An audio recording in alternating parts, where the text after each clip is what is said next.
Спадна батерията на мишката, бе, брат. Ей! Нищо не е както трябва днеска, брат. Удрах се джантата, чат, да не ви показвам клип, разбирате ли? Така се удрах джантата, да не ви показвам клип. Сърцето му заболя. Най-голямата щета на колата, която съм спрял до сега. Аз да си направя.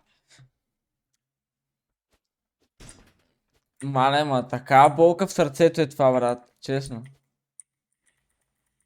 И то се бах на гумата, защото аз се бах майката на гумата, защото аз съм тъп, брат. В смисъл. Чайте ви го покажа. Ето. Това е гумютната и няма смисъл. Гледайте какво направих, човек. Направо му боли сърцето. Това е... това е щетата, брат. Не е някак малка.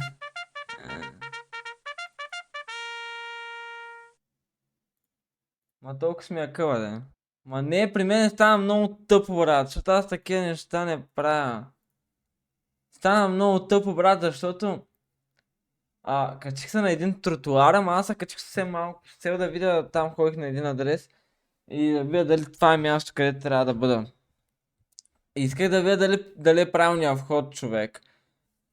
И се качих на тротуара и тък му ставам от колата и просто видях как ми се слайдва колата по ръба на тротуара, брат, и ми се стържи шибаната джанта.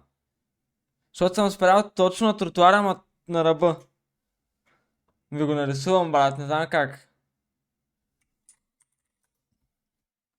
Чай пуснем пейнта, ви го нарисувам. Вижда се, бе. Виждаме се мишката, брат.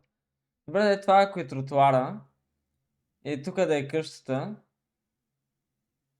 Примерно.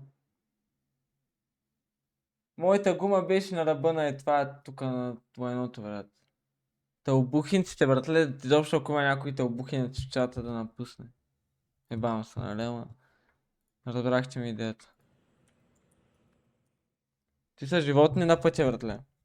И те днеска на всичко са отгоре, брат, не сте, че ми беше мега шит дене, брат, ми си ебах майката на джантата. Първото ми нещо, което правя върху колата ми.